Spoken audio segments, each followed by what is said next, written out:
الحمد لله العالمين والصلاة والسلام على سيد الرسل وخاتم النبيين وعلى آله وصحبه وأتباعه أجمعين.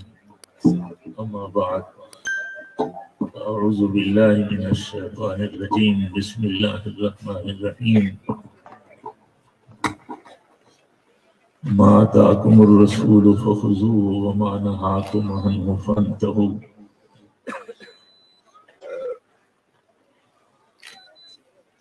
قال الشيخ الحجة أمير المؤمنين في الحديث السيد أبو عبد الله محمد بن إسماعيل بن إبراهيم بن مغيرة بن بردزبال جعفي البخاري.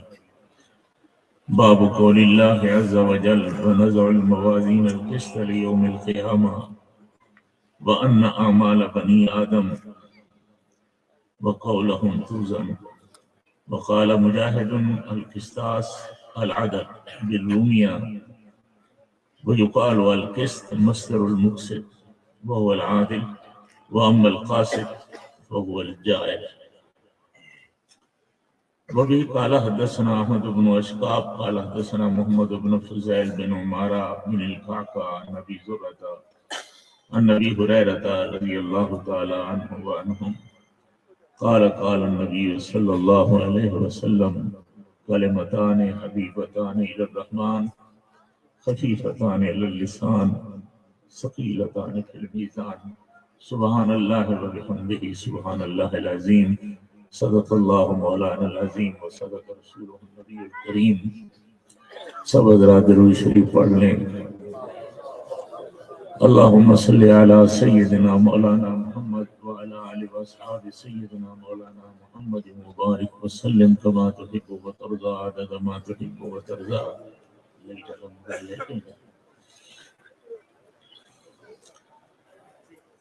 آج جامعہ عبداللہ ابن مسعود میں دورہ حدیث شریف کی تکمیل کرنے والے خوش نصیب فضلاء کرام نے بخاری شریف مکمل فرمائی ہے. میں بار بار کہتا رہتا ہوں، ہمیں کوئی آدمی کہے، کچھ لوگوں کو وہم شروع ہو گیا ہے کہ یہ بدعت شروع ہو جائے گی. مہاراج میں کچھ نہیں کہنا چاہتا. بزرگان دین کی نقل اتارنا یا ان کے معمولات کے مطابق چلنا، خصوصاً وہ ہمارے اکابر جنہوں نے ماشاءاللہ کتاب و سنت پر اپنی زندگی گزاری ہیں، اگر کسی بدعت کا تھوڑا سا بھی کہیں سے زاویہ ہوتا تو حسین احمد مدنی کبھی نہ پڑھاتے ایسا.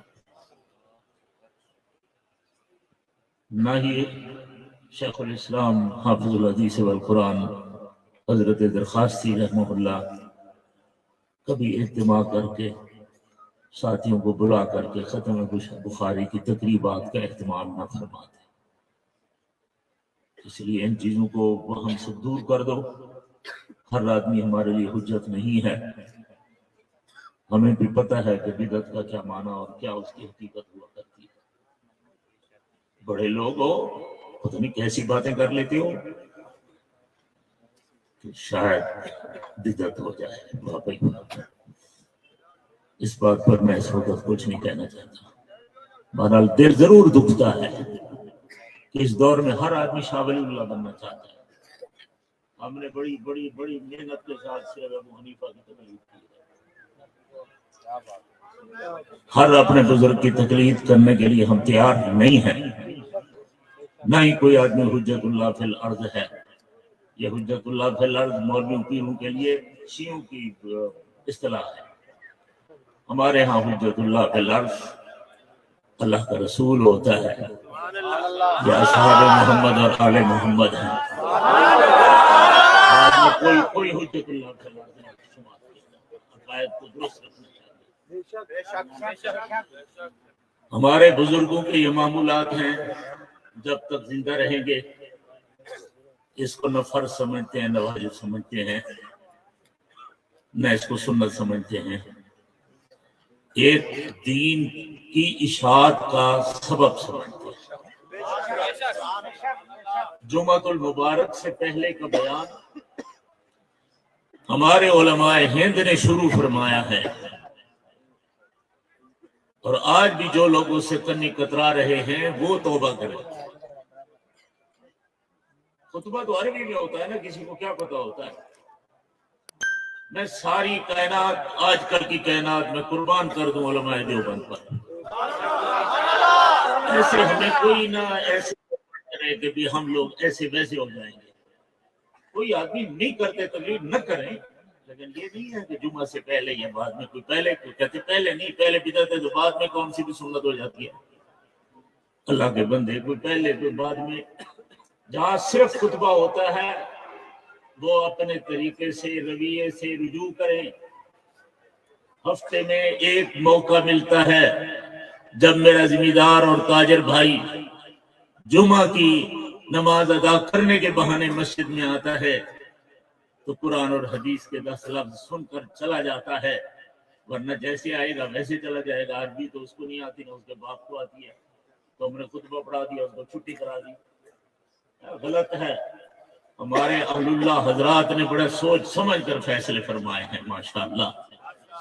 تو پہلی بات یہ ذہن نشین رکھا کریں کہ کوئی بزرگ کچھ کہہ دے، وہ اس کا حال ہے یا اس کی تحقیق ہے، وہ جانے اور اس کا کام جانے۔ ہم کسی پر کچھ نہیں کہنا چاہتے، لیکن الحمدللہ ہم پورے 100% مطمئن ہو کر دین کو دین کے طریقے سے لے کر چل رہے ہیں جب تک زندہ ہیں۔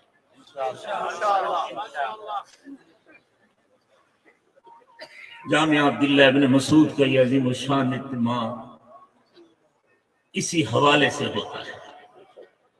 میرے نانا جان تو فرمایا کرتے تھے، میں اس لیے سب کو بلاتا ہوں، آؤ میرے مدنی کریم، میرے محبوب اور میرے یار کی حدیث سن لو، تم بھی حدیث کے طالب العلم بن جاؤ۔ اور آج بھی الحمدللہ ہم اس انداز کو لے کر چلے ہیں۔ اگر میں دارالحدیث میں بیٹھ کر اپنے 30-35 ساتھیوں کو پڑھا لیتا تو یہ سارا مجمع کیسے فیضیاب ہو سکتا ہے؟ اتنے علماء کے بیانات، اتنے قاریوں کی تلاوتیں، اتنی بہترین نعت خانے اور اتنے بزرگوں کی زیارت، اور صرف یہی اجتماع مقبول ہوتا ہے۔ ہم تو خطا کار لوگ ہیں۔ یہ اس غریب جماعت میں پتہ نہیں کتنے لوگ اللہ کے محبوب بیٹھے ہوتے ہیں جن کی دعاؤں سے ہم بھی چل رہے ہیں۔ کوئی عالم دین صرف اپنے آپ کو نہ سمجھے کہ میں کچھ بلا ہوں، پتہ نہیں ہم تو صرف جبے کبے پہنے ہوئے ہیں، ان میں پتہ نہیں کتنے ولی اللہ بیٹھے ہوئے ہیں۔ یہ ان بزرگوں کا اجتماع۔ نماز تو اکیلی پڑھی جا سکتی ہے، نماز تو پڑھنی ہے اللہ کی، بلکہ اس میں تو بڑا فائدہ ہے کہ صرف اللہ ہو اور صرف تو ہو۔ یہ تو ایک بڑا انداز ہے نا، صرف میں اور صرف میرا مولا۔ لیکن فرمایا نہیں، اذان دو، سب لوگوں کو جمع کرو، اس میں علماء بھی آئے، جاہل بھی آئے، دکاندار بھی آئے، کون کون آئے، اس لیے کہ پتہ نہیں کس کے صدقے تیری نماز قبول ہو۔ تو میں یہ 2-3 باتیں عرض کرنا چاہتا ہوں۔ آج کل ہمارے ماحول میں کہیں سے کوئی بات نکل پڑے، ہم سمجھتے اوہ اتنا بڑا آدمی کہہ گیا ہے۔ آدمی کبھی بڑا ہے ہی نہیں آج کل۔ اس لیے اپنے اسلاف کے ساتھ، اپنے بزرگوں کے ساتھ، اپنے مشائخ کے ساتھ اتنا مضبوط محبت کا رشتہ رکھو۔ اگر یہ ذہن ہونے لگا نا کہ ہمارا فلانا بزرگ بھی شاید بدعت کرتا تھا، درخواستی شاید بیتی تھا، جن کی بیتی تھا، باقی بچ سے کیا جناب؟ ہاں، مباحث کہاں سے لے کر آؤ گے تم؟ اس لیے کبھی بھی اس ذہن کو نہیں لانا۔ وقت بہت گزر چکا ہے۔ اکثر ہم 9:30 بجے 10 بجے ہمارا بیان شروع ہو جاتا ہے، 4 منٹ کے لیے، آدھے گھنٹے کے لیے۔ آج بہت دیر ہو گئی ہے، اس لیے مجھے احساس ہے بوڑھے بزرگوں کو بٹھا دیا ہے۔ اس لیے صرف ایک دو باتیں عرض کرنا چاہوں گا، اللہ تعالیٰ میرے دل میں ڈال دے، آپ دعا کرتے چلے جائیں۔ باب قول اللہ تعالیٰ ونضع الموازین القسط لیوم القیامہ وان اعمال بنی آدم وقولهم ترجع۔ امام بخاری رحمۃ اللہ علیہ کے اس کو ترجمۃ الباب کہا جاتا ہے، یہ عنوان امام بخاری لے کر آئے۔ امام بخاری اللہ کی بہت بڑی نعمت ہیں۔ حدیث رسول اللہ صلی اللہ علیہ وسلم کے سمجھنے، سمجھانے اور اس کی روایت کرنے اور اس کے نقل کرنے میں جتنا اس کا مقام ہے، باقی محدثین جتنی کتابیں لکھنے والے حضرات ہیں حدیث کی، وہ سارے ان کا خوش حچین بنتے ہیں۔ ذالک فضل اللہ یؤتیہ من یشاء۔ معصوم نہیں ہے، معصوم نبی بھی، ابو حنیفہ بھی، احمد بن حنبل بھی یہ نہیں ہے، لیکن اللہ جل جلالہ کے یہ برگزیدہ اتنا چنا ہوا شخص ہے جس کو اللہ نے اپنے محبوب کریم صلی اللہ علیہ وسلم کے ارشادات مبارک کو ایک مالے کی طرح، ایک خوبصورت گلدستے کی طرح اتنا سجا کر رکھا، اور اللہ کو اتنا پیارا لگا ہے، اتنا پیارا لگا ہے کہ اللہ نے فرمایا جب تک میرا قرآن محفوظ رہے گا اتنے تک محمد کا فرمان اس شکل میں بھی محفوظ رہے گا۔ یہ انتخاب خدا بندی ہے، یہ اللہ جل جلالہ کا کرم ہے۔ امام بخاری تو فوت ہو گیا اپنے ٹائم پر، لوگوں کی تصنیفوں کا نام نشان نہیں ہے، تالیفات کا نام نشان نہیں ہے۔ ان محدثین کا حضرات اور پھر خصوصاً بخاری شریف، اس لیے کبھی بھی بخاری شریف کو میلی نظر سے مت دیکھیں۔ فتنوں کا دور ہے، جو ساتھی بخاری شریف صحیح نہیں پڑھا سکتا یا بخاری شریف کو صحیح معنی نہیں سمجھا سکتا، تو اس میں یہ پروپیگنڈا کیا جاتا ہے کہ شاید یہ تو اہل حدیث حضرات کی تائید کرتا ہے، بخاری شریف تو شاید ایسا ویسا ہے۔ یہ جہالت کی نشانی ہے، جن کو نہیں پڑھانی آتی ویسے ہوتا ہے۔ آپ حضرات مجھ فقیر کے پاس آپ رہے ہیں، میں بالکل ادنا عاجز آدمی ہوں، میں نے ہر وقت چیلنج کیا ہے از اول تا آخر بخاری شریف کی کوئی ایک حدیث ابو حنیفہ کے خلاف نظر آئے، اللہ اکبر تو مجھے گولی مار۔ سمجھایا ہے، پڑھایا ہے، کوئی ایک حدیث تمہیں خلاف نظر آئی تھی؟ میں تقریباً ہر سبق میں کہتا تھا کہ اگر امام ابو حنیفہ رحمہ اللہ حدیث کے خلاف ہوتا، میں پتہ نہیں اس کو مسلمان ہی مانتا یا نہ مانتا، میں نے اس کو امام مان لیا ہے یار۔ حدیث کے خلاف ہو اور اس میں تم امام مانو۔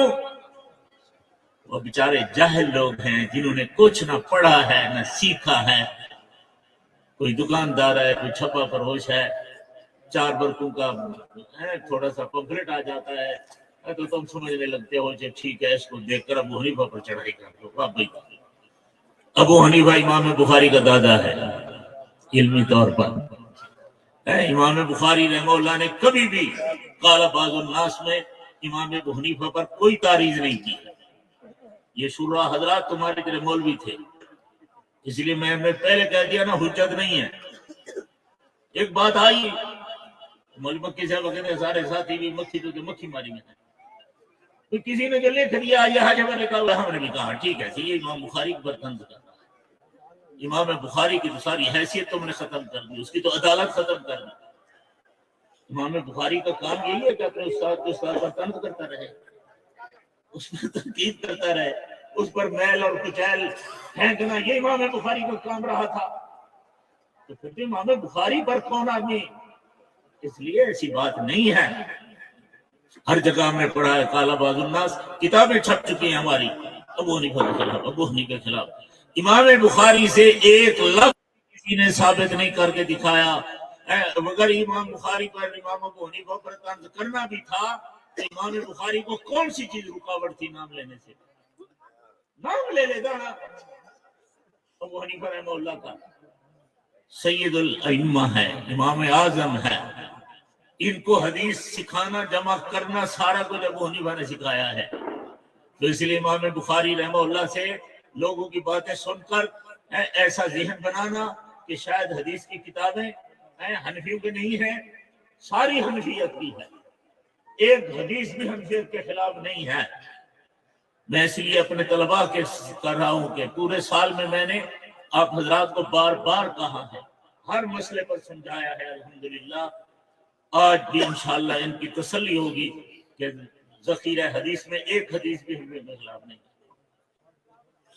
یہ دو باتیں میں نے ابتداءً کہنا ضروری کہی کہ لوگوں کا دماغ آج کل ایسے چلتا ہے، کسی کو ٹیوشن میں کوئی لڑکا لڑکی چلی جائے تو وہ لوگ مفت میں پیسے دے دیتے ہیں، پھر ان کو یوں یوں کرنا سکھا دیتے ہیں، اور کام یہ ہوتا ہے کہ وہ نہیں کے خلاف چل۔ اس لیے کہہ دو ہم اہل سنہ والجماعت حنفی دیوبندی ہیں، ٹھیک ہے؟ کوئی نہ موج گیدی کرو، اگر کوئی اگر دیوبندی نہ سجا کرو، کوئی کہتے حنفی کیوں کہتے ہیں، ہم سب کچھ کہتے ہیں۔ اس لیے کھل کر اپنا نظریہ پیش کیا کرو، اہل سنہ والجماعت حنفی دیوبندی۔ اب حدیث شریف کے چند الفاظ، حدیث شریف تک آج شاید پہنچ سکے یا نہ پہنچ سکے، ترجمۃ الباب کے بارے میں ایک دو باتیں عرض کرنا چاہوں گا۔ باب قول اللہ تعالی ونضع الموازین القسط لیوم القیامہ۔ کمال بخاری تیری ذہانت کو، تیری اس عظمت کو۔ میں طلباء کو کہہ رہا تھا آج بخاری ختم ہو رہی ہے، بخاری نے کہا او دماغ کے دریچے کھول لو۔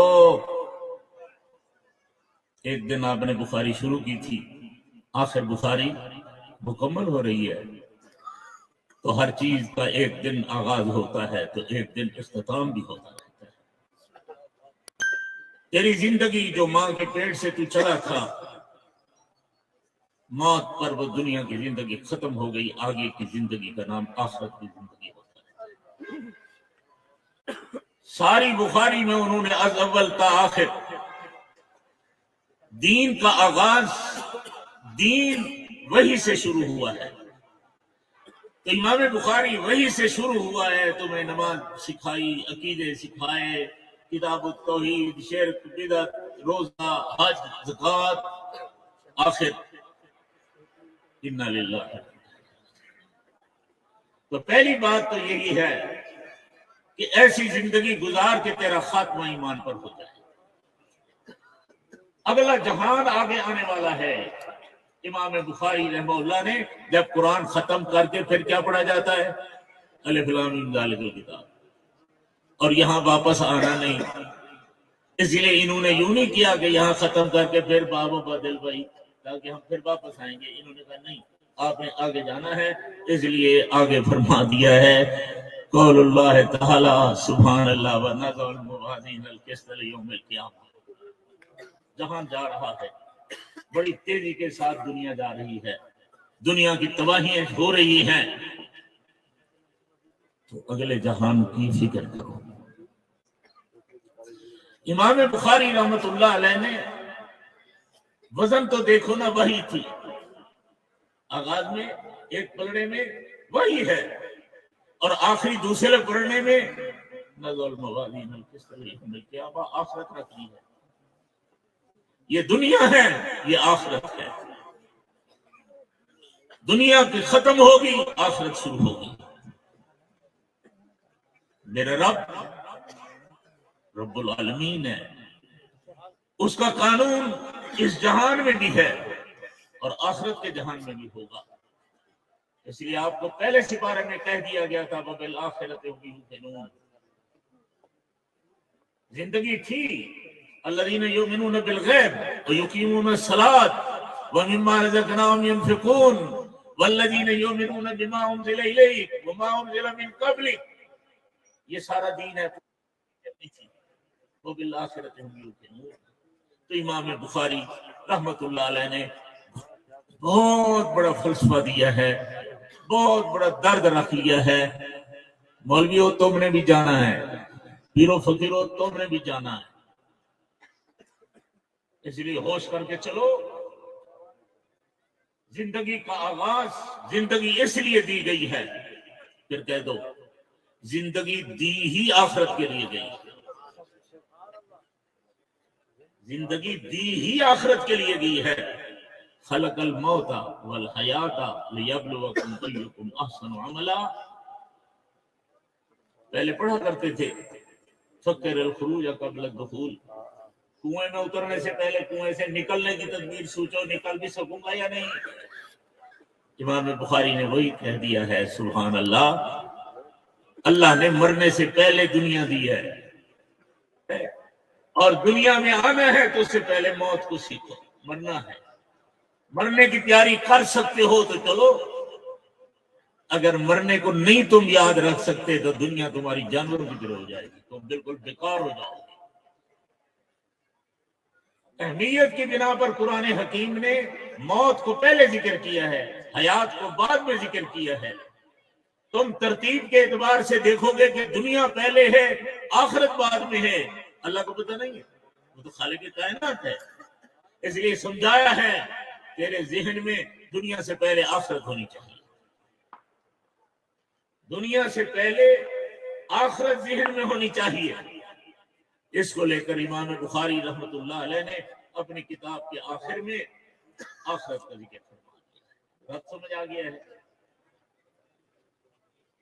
باب بدل وحی، ابتداءً وحی کو ذکر فرمایا ہے، اس لیے کہ دینی اور شرعی زندگی کا آغاز اور نقطہ اول وحی ہوتی ہے،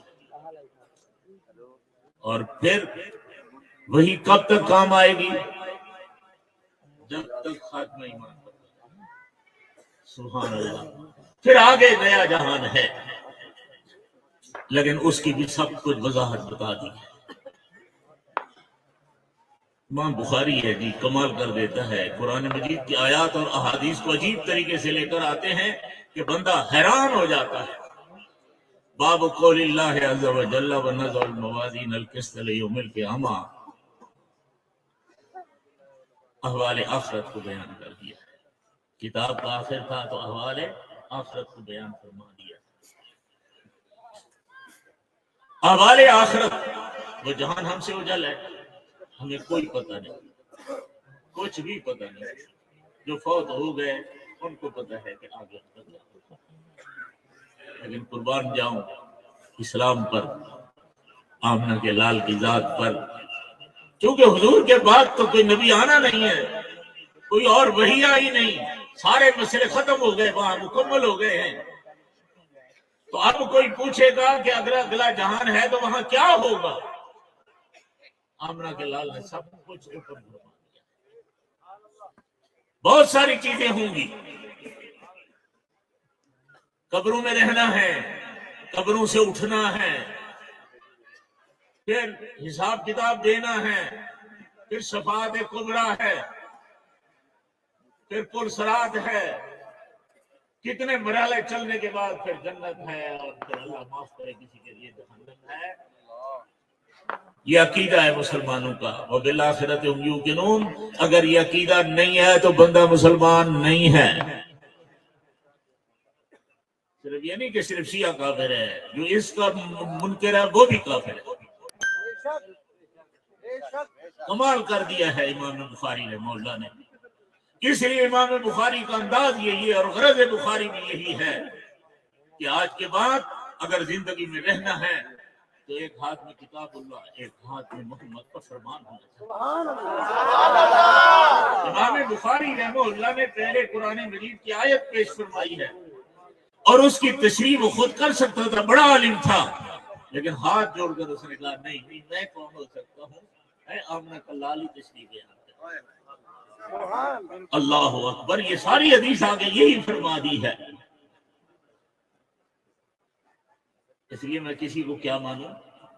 میں ہر ایک کا غلام ہوں، نوکر ہوں، لیکن عقیدے میں لوہے کی لٹ رہا ہوں۔ یہ بات ہم سب پیروں کی قدر کرتے ہیں، ان کے جوتے ہمارے سروں کا تاج اگر سنت کے مطابق صحیح ہیں تو، لیکن حجت نہیں ہے، کوئی پیر حجت نہیں ہے، کوئی استاد حجت نہیں ہے، کوئی شیخ الحدیث حجت نہیں ہے۔ یہ بھی عقیدہ بناتا ہے۔ جب ایسا مسئلہ ہو جاتا ہے تو کہیں استاد پرستی، کہیں پیر پرستی۔ اللہ تو گیا، اللہ کے رسول بھی گیا، تم کہاں چلے گئے جی؟ اس لیے نظریے کو ٹھوس رکھو. جب تم اس میں کمی کرو گے تو دوسرے فکروں کو موقع ملے گا. پھر چتروڑی میدان میں آئیں گے, پھر غیر مقلد میدان میں آئیں گے, پھر عام چینل والے شروع ہو جاتے ہیں, وہ جی کیسے عذاب قبر ہوگا, وہ جی کیسے قیامت ہوگی, وہ جی پھر کیسے کیسے کیسے کیسے. انا للہ و انا الیہ راجعون. اس لیے اپنا ذہن بنا لو کہ جو بخاری نے ہمیں دیا ہے ہم اس سبق پر چل رہے ہیں. امام بخاری نے پہلے قرآن کی آیت مبارک پیش فرما دی ہے اور پھر اس کے ساتھ آمنہ کے لال کا فرمان پیش کر دیا ہے. متن اللہ کی کلام ہے, شرح اس کے رسول اللہ کی کلام ہے.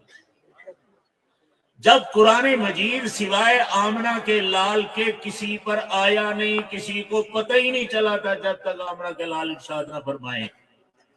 تو اس لیے حضور کے علاوہ کسی اور کو قرآن کی تفسیر کرنے کی اجازت, یہ تو بین للناس نبوت کے لیے کہا ہے.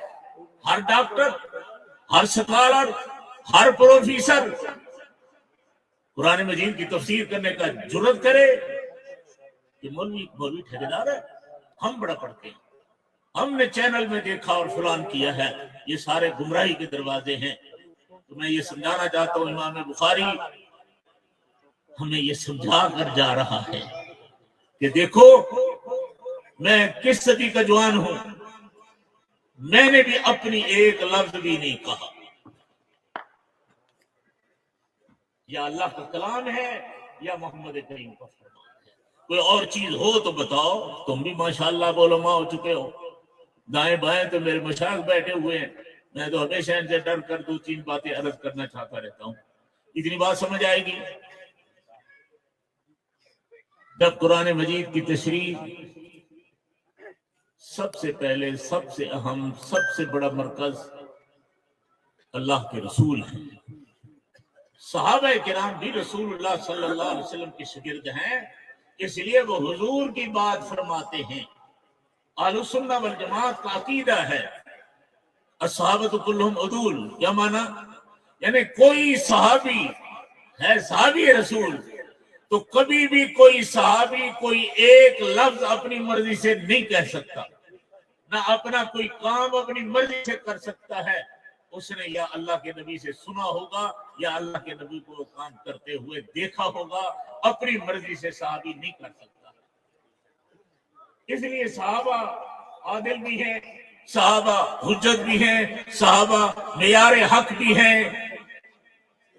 پھر کہنے دو, اللہ کا رسول اللہ کی بات لے کر آگے دے رہے ہیں اور اصحاب محمد کریم کی ارشاد لے کر امت کو دے رہے ہیں. پہلے کا لفافہ بند ہے. آج کل دنیا میں ہے کہ وہ جی وہ کون سی چیز تھی جی, وہ تو جی اس کے اندر جو ہے نا وہ بند ہے, اس کا یہ کوکا کولا, یہ فلان فلان, یہ بیکار چیزیں ہیں. ان کے سارے منصوبے اور پروگرام بند ہیں, کسی کو پتہ نہیں ہے. تو قرآن بھی محمد کریم کی دل مبارک میں بند ہے, بند تھا. سوال ہی پیدا نہیں ہوتا کسی کے سامنے یہ اوپن ہو جب تک حضور خود نہ بیٹھے. ورنہ خود تو صدیق اکبر ساتھ بیٹھے ہیں, اوپر بیٹھے ہیں, سارے صحابہ جہاں بیٹھے ہوئے ہوتے ہیں. ان سے پوچھا جاتا ہے تو وہ کہتے ہیں واللہ معرف تو مجھے کوئی پتہ نہیں. جب اللہ کے نبی اپنی زبان مبارک سے فرمائیں گے تب پتہ ہوگا. اس لیے آخرت کے تمام امور جو جناب نبی کریم صلی اللہ علیہ وسلم نے ارشاد فرمائے ہیں سب پر ایمان لانا ضروری ہے. کسی حدیث کے ضعیف کہہ دینے کے ساتھ بہانہ بنا کر نبوت کے عطا کردہ کسی عقیدے پر حرف نہیں لایا جا سکتا. عذاب قبر برحق ہے, بس برحق ہے. حضور خود فرما رہے ہیں, نمازوں میں پڑھتے ہیں اللہم انی اعوذ بک من عذاب القبر. تو اپنی کھوپڑی کے ساتھ کہے کہ مجھے سمجھ نہیں آتا, نہیں آتا تو اس کو جوتے مارو, ہاں کھلے مارو ہیں جیسے. کوئی فلسفہ نہیں ہے کہ تیرے کو سچ سمجھوں. اس وقت اسلام یعلو ہے, بلند ہے. کوئی ایمان لائے اپنی کھلڑی بچانے کے لیے لائے، نہ اللہ پر کوئی احسان ہے، نہ رسول اللہ پر، نہ ہم کا۔ اب یہ دور نہیں ہے کہ ہم تمہاری بات وہ دلیل ہو جائے گا، وہ تو فلان ہو جائے گا۔ اللہ کا قرآن واضح ہے، محمد کریم کا ارشاد واضح ہے، اس لیے اس کے سامنے لے کر اس کو چلنا ضروری ہے۔ ہر ایک کو یہی بتاؤ، جس طرح اللہ کے نبی نے فرما دیا ہے وہ ساری باتیں برحق، ٹھیک ہے؟ میزان برحق ہے، پلسرات حضور صلی اللہ علیہ وسلم کی شفاعت، کتنا گنتا چلا جاؤ، سارے اختصار سے عرض کر رہا ہوں۔ پہلی بات تو یہی ہے کہ دنیا دی گئی ہے ہمیں آخرت کے لیے۔ امام بخاری رحمۃ اللہ علیہ نے اپنی کتاب کا باب اور کتاب کو مکمل کیا تو آخر میں آخرت کو لے کر یہی سمجھانے کے لیے آئے ہیں، پوری زندگی ایسے گزار جیسے بخاری میں ساری حدیثیں آئی ہیں، یہاں تک کہ تو آخرت کے دروازے پر پہنچا۔ سبحان اللہ۔ اور آگے یہ سارا نظام ہے، سمجھ آئے اللہ کا شکر ادا کر، نہ سمجھ آئے تو فلسفے یہ دہریوں کے لیے ہوتے تھے، ایمان والوں کے لیے نہیں ہوتا تھا۔ یہ جزی میزان ہو سکتا ہے، آج کل دیکھو بخار بھی تولا جاتا ہے، آج کل دیکھو جی فلاں میزان چیزان، یہ تمہارے واسطے نہیں مسلمانوں، اسد آمنا صدقنا والے لوگ تھے، جو اللہ کے نبی نے فرمایا وہ یہ دہریوں کے لیے ہمارے متکلمین کی تقریریں تھیں، منکرین کے لیے یہ تقریریں ہیں، ہمارے لیے نہیں ہیں۔ نہیں، خام ہم پڑھاتے بھی ہیں تو اس لیے پڑھاتے ہیں کہ اگر کوئی دہریہ تمہارے متھے چڑھ جائے تو آپ اس سے کوئی بات کر سکیں۔ دوسری بات بھی ساتھ ساتھ آ رہی ہے، ارشاد فرمایا ہے وَأَنَّ أَعْمَالَ بَنِي آدَمَ وَقَوْلَهُمْ تُوزَنُ۔ قربان جائیے، یہ امام بخاری کے الفاظ ہیں۔ جو قرآن اور حدیث پڑھاتا رہے گا نا، اللہ اس کے سینے کو بھی کھول دیتا رہتا ہے، ان کو بھی یہ الہامی الفاظ مبارک ہوتے رہتے ہیں۔ ان اعمال بنی آدم وقولہم توزن۔ آپ کا نام کیا ہے؟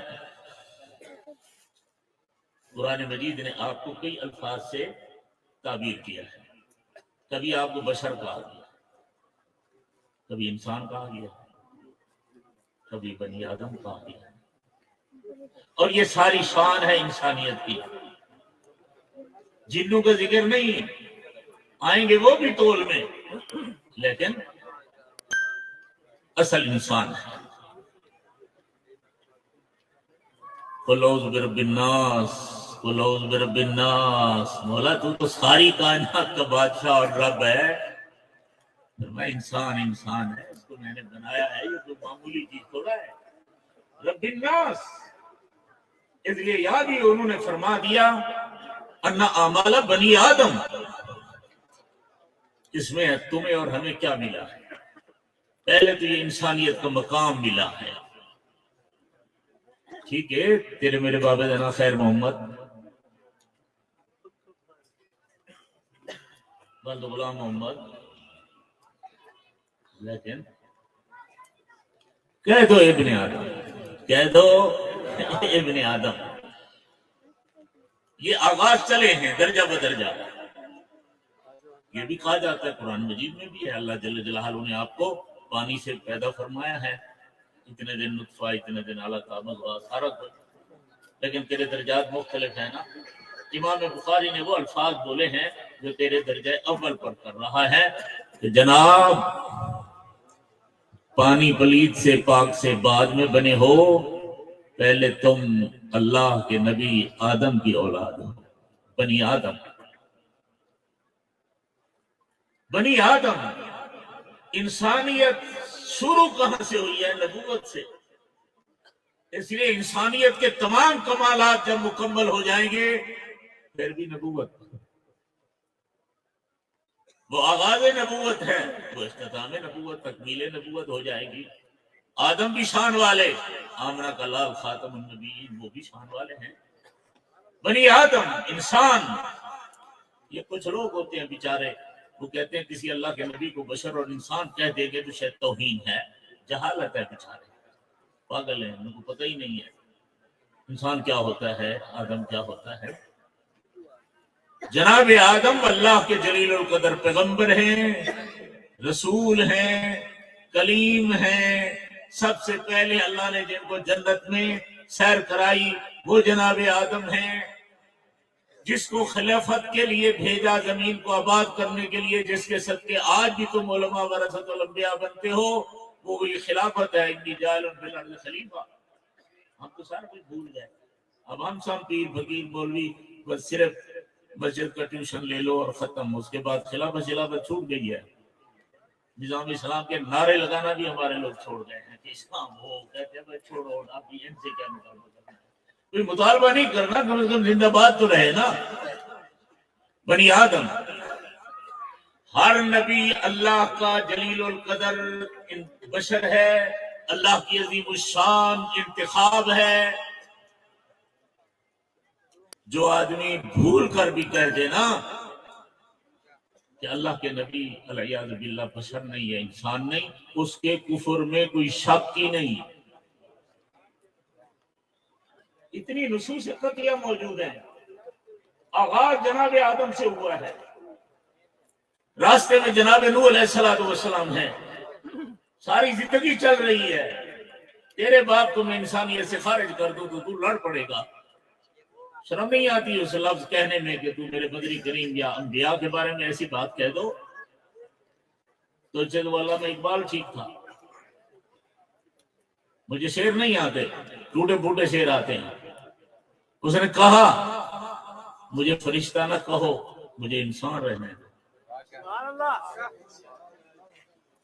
فرشتہ مجھے کہنے سے میری تحقیر ہوتی ہے، مجھے انسان رہنے دو۔ کمال کر دیا اس نے۔ آج کل لوگوں تک بڑا اچھا ہو، نیک ہو، سچا ہو، یار تو فرشتے وہ کہتے مہربانی میرے کو فرشتہ نہ ساری مرضی کسی اور کو کہو تو کہو، یہ بات مجھے انسان رہنے دو کیونکہ میں بشیر ملائک ہوں۔ نبوت کو یہ شان دی گئی ہے، حضرت انسانیت کو دی گئی ہے۔ سوائے حضرت انسان کے اللہ کا فیصلہ ہوا کہ کسی کو نبی نہیں بناؤں، جبریل کو بھی نبی نہیں بناؤں گا، رسول نہیں بناؤں گا، جن کو بھی نبی نہیں بناؤں گا، صرف حضرت انسان کو بناؤں گا۔ یہ مدنی کریم کا صدقہ ہے۔ اب اشرف المخلوقات اس لیے ہیں کہ ہم اللہ کے نبیوں کی نسبت کے ساتھ ہیں، خصوصاً حضور صلی اللہ علیہ وسلم کی۔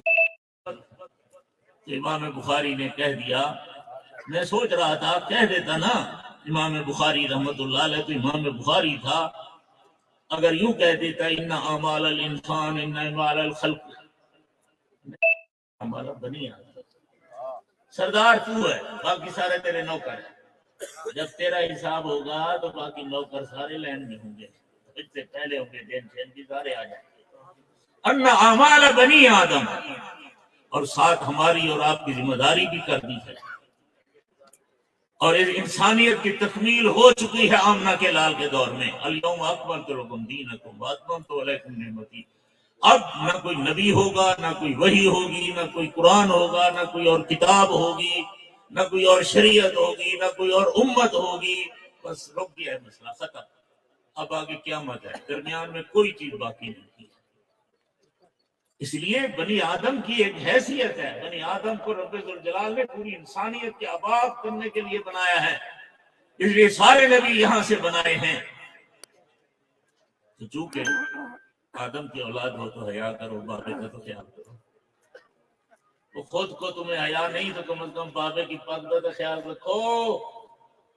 زنا چھوڑ دو، چوریاں چھوڑ دو، بدکاریاں چھوڑ دو، وزن ہوگا، حساب کتاب ہوگا۔ تو گدھا نہیں ہے کہ مر کر مٹی ہو جائے گا، نہ تو کوئی جانور ہے۔ نہ اعمال بنی آدم توزن، تیری ایک ایک بات وزن کی جائے گی۔ اگر میں نے جھوٹ بولتے تو مذاق کی تھا، لکھا گیا مذاق کا پوتر یہ تو گالے تو سنے کو کھیل سمجھ کے دیا سنے، بہت بڑا مسئلہ ہے۔ اگر آپ کو نہ بات سمجھ میں آئے تو کسی اور عظمت والی شخصیت سے بھی پوچھ لینا، فرمایا انا اعمال بنی آدم وقولہم توزن، جھوٹ نہ بولو، گلے نہ کرو، غیبت نہ کرو، گپے نہ مارو، مذاقیں نہ کرو، فحش باتیں نہ کرو، جو زیادہ فحش والا ہو آج کل وہ بھی. اور ایک عذاب ہے اور اس پر مجھے بڑا سخت احساس ہوتا ہے، اور وہی ذہن حضرت اطال مومن شاہ صاحب کو ہوتا تھا، اکیلے بیٹھتے تھے تو یہی باتیں ہم کرتے تھے. عذاب بن گیا ہے، جو تبلیغی بات کرے گا نا کوئی ٹوٹی پھٹی ٹنگی پھٹی یا کہ بھائی عبد الوہاب نے ایسے، اور جو خطیب جو بھی گڑبڑ کرے گا کہتا اللہ شاہ بخاری ایسے کرتا تھا، اللہ شاہ بخاری ایسے کہتا ہے. ایسے ایسے الفاظ قرآن مجید کے ایسے غلط ترجمے، اور کہتے تھا اللہ شاہ بخاری ایسے کرتا ہے. مگر کھلا لگ جائے تیری تو میرے تو اللہ شاہ بخاری کو بھی لوگ کہتے ہو ان میں آتا ہو کیا، ایسے عقل کرو، پوری ذمہ داری ہو. تہمت ہوگی بہت بڑی، کتنے بڑے بزرگ پر تہمت لگا دو اور لوگوں کے ان کے بارے میں کچھ کو کچھ کہہ دو، تیری ایک ایک بات وزن کی جائے گی، ایک ایک بات. باقی کیسے کیا تو انہیں تو خود خدا کا قائل کرنی. جو ان عقائد کو نہیں مانتا نا وہ یہ سوچے کہ وہ خود خدا کو نہیں مانتا، اللہ کو نہیں مانتا. اگر تیرا اللہ تو مانتا ہے میرا اللہ مالک ہے، اللہ کل شیء قدیر ہے، تو پھر کیوں کہے گا؟ تو مزہ نہیں لگے گا. جب اللہ ہر چیز پر قادر ہے تو پھر کیا ہو گیا ہے کہ تم کیوں کرتے ہو اللہ کی بات پر یا اللہ کے نبی کی بات پر؟ اللہ کا نبی اپنی طرف سے کچھ فرماتا ہی نہیں ہے، وہی فرماتے ہیں جو اللہ فرما دے. دو باتیں سمجھ میں آ گئی ہیں. اس لیے عقیدہ بناؤ جو اللہ اور اس کے رسول نے فرمایا وہ حق ہے، یہی فرمایا ہے. پہلے اس کی دلیل باب قول اللہ تعالی ونزل الموازین القسط لیوم القیامہ وَأَنَّ أَعْمَالَ بَنِي آدَمَ وَقَوْلُهُمْ تُوزَنُ. عقیدہ ہے قیامت ہوگا، قیامت میں کیا ہوگا، اگلے جہان میں کیا ہوگا. تو دو کام اہم بیان کر دیے ہیں جس کو مختصر کر لو تو صرف ایک بات ہے، تیری ہر بات، تیرا ہر عمل اس وقت تولا بھی جائے گا، حساب کتاب بھی ہوگا. یہی قیامت کا دن ہے اور یہی قیامت کے دن کے تمام احوال اسی پر ہی چلیں گے. اس کا دار و مدار، اس کا جنکشن یہی عقیدہ اور یہی نظریہ ہے. یہ احوال آخرت، یہ احوال آخرت ہے. اللہ جل جلالہ قبول فرمائے. بس آگے تو لوگ بھی بحث بھی فرما دی ہے. قسطاس کے معنی عدل میں ہوتے ہیں، یہ رومی زبان کا لفظ ہے. ایک لفظ قسط ہے، ایک لفظ قسط ہوتا ہے. عربی تو عربی ہوتی ہے، سبحان اللہ. پھر اللہ نے اپنے کلام کے لیے بھی عربی کو چنا ہے. ایک ایک لفظ میں تم سمجھو گے تو زمین آسمان کا فرق ہوگا. فرمایا ایک قسط ہے اور ایک قسط ہے. اگر قسط ہو تو اس کا معنی عادل ہوگا، اگر قسط ہو تو اس کا معنی ظالم ہوگا. قاسط وہاں سے آ رہی ہے بات سمجھ. آگے حدیث شریف کے الفاظ مبارک، کیونکہ خطیب بہت زیادہ تشریف فرما ہے تو لوگ سمجھیں گے شاید مولوی تو خود اپنا وقت آپ لے لیتے ہیں تو ہمیں کیوں بلاتے ہیں. تو میں نے صرف 20 منٹ ابھی ہوئے ہیں، میں زیادہ نہیں شکر بنا رہا. دوسرے لوگوں کے بیان سے ہم لیٹ ہو گئے ہیں. یہ نہیں ہے کہ خود مولوی آپ لگے برانے تو پھر کسی کو بلاتے کیوں ہو. پڑھتے چلے جائیں. عن ابی ہریرہ، سارا مجمع پڑھے جی. عن ابی ہریرہ رضی اللہ تعالی عنہ قال قال النبي صلى الله عليه وسلم كلمتان حبيبتان إلى الرحمن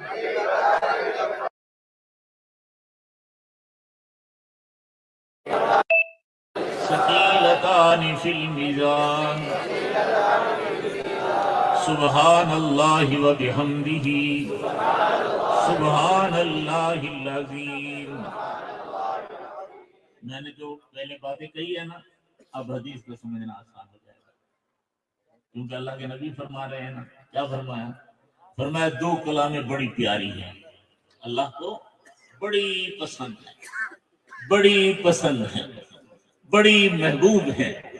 اتنی محبوب ہیں کہ یہ کلامیں جس کی زبان پر آ گئی، دل و دماغ میں آ گئی، وہ بھی رب کا محبوب بن جائے گا۔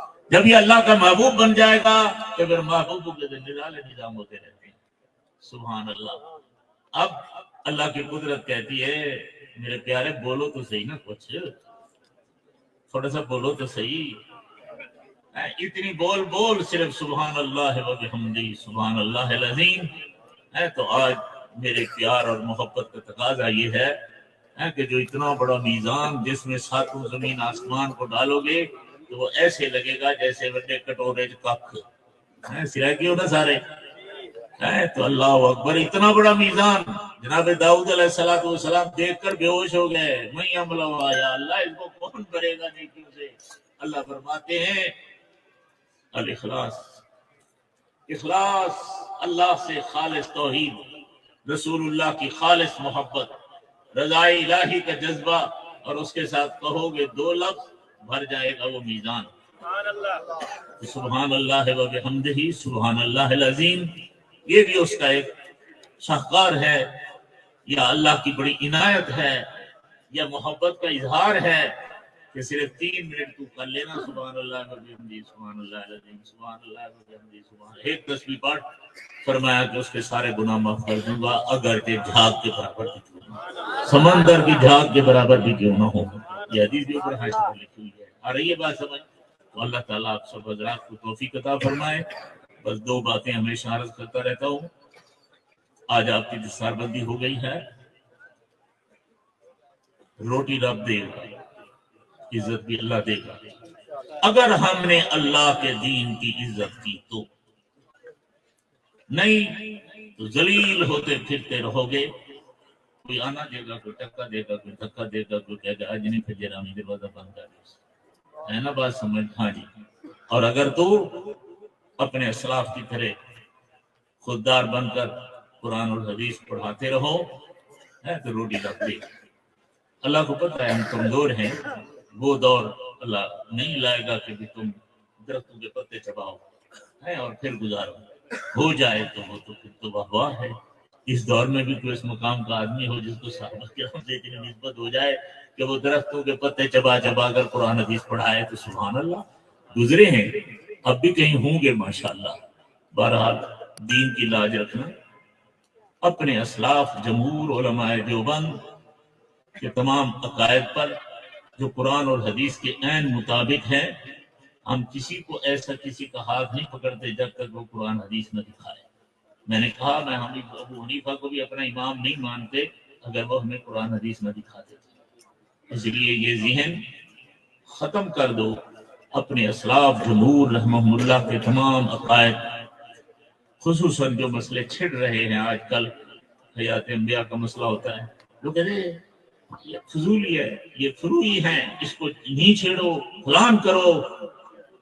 ناراضگی معاف، یہ کوئی فروعی مسئلہ نہیں ہے۔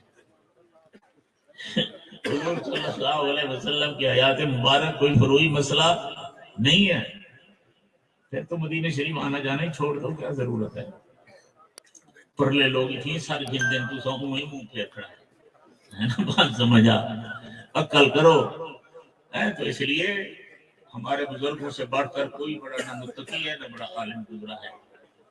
تو ان تمام نظریات میں اہل سنہ والجماعت علماء دیوبند کے تمام مسائل کے اندر پورے وثوق کے ساتھ چلتے رہو، انشاءاللہ اللہ آپ کی رہنمائی فرمائیں گے۔